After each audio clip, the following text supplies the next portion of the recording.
क्या हमारे देश के अंदर असिस्टेंट प्रोफेसर बनना या सरकारी प्रोफेसर बनना इतना आसान है? क्या तरीका है या क्या स्टेप बाय स्टेप प्रोसीजर है अगर मैं प्रोफेसर बनना चाहती हूँ तो उसको लेकर एक बहुत ही इंपॉर्टेंट सी न्यूज़ थी जो आज आई थी और उसी को लेकर मुझे लगा कि मैं आप लोगों से ये सारी चीज़ें डिस्कस कर सकती हूँ, क्योंकि मैं आपको अपना एक्सपीरियंस बताती हूँ। मैंने हमेशा बोला है कि अपना ही बताऊंगी।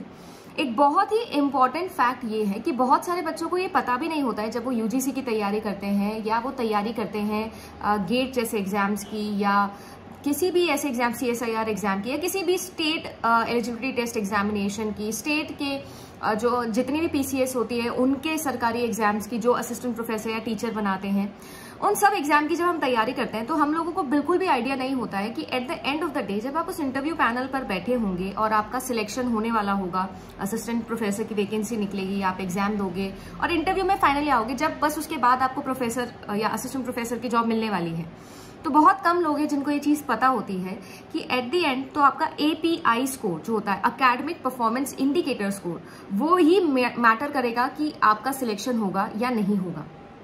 हमारे देश में बहुत कम वैकेंसीज है जो निकलती है। ऑल्दो हमारे जो ऑनरेबल प्राइम मिनिस्टर हैं वो खुद ये बात बोल चुके हैं कि हमारे देश में टीचर्स की बहुत कमी है और अच्छे टीचर्स की तो बहुत ही ज्यादा कमी है। उसी को लेकर यूजीसी ने एक बहुत रेवोल्यूशनरी डिसीजन लिया था, आप लोगों को याद होगा।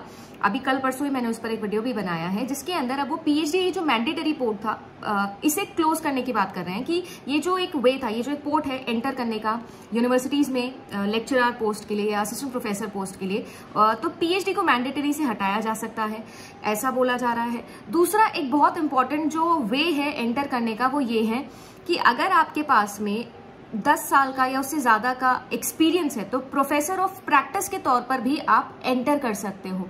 यहाँ पर ना आपको कोई डिग्री चाहिए, ना कुछ आप लोगों को सर्टिफिकेशन चाहिए, आपको सिर्फ आपकी फील्ड का अच्छा एक्सपीरियंस होना चाहिए। प्रोफेसर ऑफ प्रैक्टिस के स्टेप बाय स्टेप प्रोसीजर को लेकर मैं जरूर एक डेडिकेटेड वीडियो बनाऊंगी और बहुत जल्दी वो लेके आऊंगी। बट उससे पहले मेरा काम ये है कि मैं आप लोगों को थोड़ा अवेयर कर सकूं API स्कोर के बारे में। बहुत ही कम बच्चे हैं। मैं आप लोगों को हमेशा बोलती हूँ कि इस चैनल पर it is not just about UGC net examination. मुझे उसके बाद क्या हमारी जॉब लगती है या नहीं उसके ऊपर बात करनी है, क्योंकि नेट की तैयारी तो बहुत सारे जगह करा रहे हैं और मुझे ऐसा लगता है कि मैं यहाँ पर किसी को कुछ सिखाने नहीं आई हूँ, बस आपको अवेयर करने आई हूँ।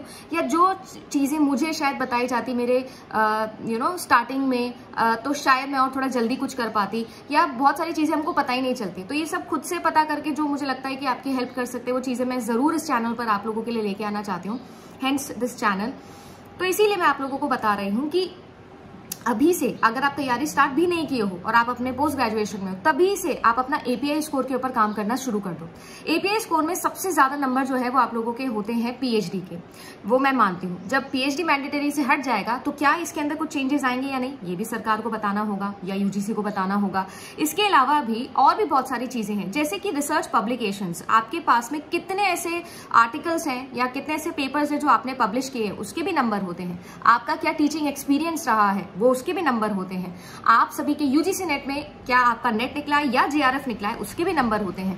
तो कोई स्टेप नहीं है, आपने UGC दिया, नेट किया, JRF किया, फिर PhD करी या पब्लिकेशंस किए और फिर आप API स्कोर को बढ़ाएं, या फिर आप उल्टा भी तो कर सकते हैं। यानी आपने API बढ़ाया, आप सभी लोगों ने जो है वो अपने API बढ़ाने के लिए PhD शायद पहले कर ली, नेट बाद में निकाला, या पब्लिकेशंस पहले किए उसके बाद काम किया। इन सब चीजों के बारे में थोड़ा थोड़ा सोचना अभी से स्टार्ट करिए, क्योंकि आप अगर ऐसे सोच रहे हो कि ये प्रोसीजर है कि भैया पोस्ट ग्रेजुएशन किया, फिर नेट किया, फिर JRF किया, फिर उसके बाद आगे बढ़ गए, तो ये कोई एक सेट प्रोसीजर नहीं होता है। ये मैं आप लोगों को साफ साफ बता देती हूँ। हाँ, एक वे है, एक मनूवर मिल जाता है बच्चे को ताकि वो कम कंफ्यूज होता है, बट ऐसा नहीं है कि ये कोई एक वे है। तो इसके ऊपर ध्यान दीजिए और इसी को लेकर मैं बहुत सारे वीडियोस है जो इस चैनल पर लेके आने वाली हूँ। इस वीडियो पर होना चाहिए लाइक और कमेंट होना चाहिए कि you want this, so that मैं इस रास्ते पे चल सकूं, बिकॉज मुझे पता है कि ऐसा अभी तक कोई नहीं कर रहा है। स्टेप बाय स्टेप हमको कोई नहीं बताता है कि API क्या हो रहा है या PhD को लेकर या पब्लिकेशंस को लेकर। क्योंकि अगर एक साफ बात करें तो आज सुबह भी एक न्यूज आई है जिसके अंदर बताया जा रहा है कि थीसिस से पहले हमारे कुछ पब्लिकेशंस होते हैं जो हमें करने होते हैं in order to complete our PhD, और थीसिस सबमिट करने के बाद हमें डिग्री मिल जाती है डॉक्टरेट पोस्ट की। तो उसको लेकर भी एक रिकंसिडरेशन हो रहा है कि शायद उसे भी हटाया जा सकता है in order to improve the quality of PhD।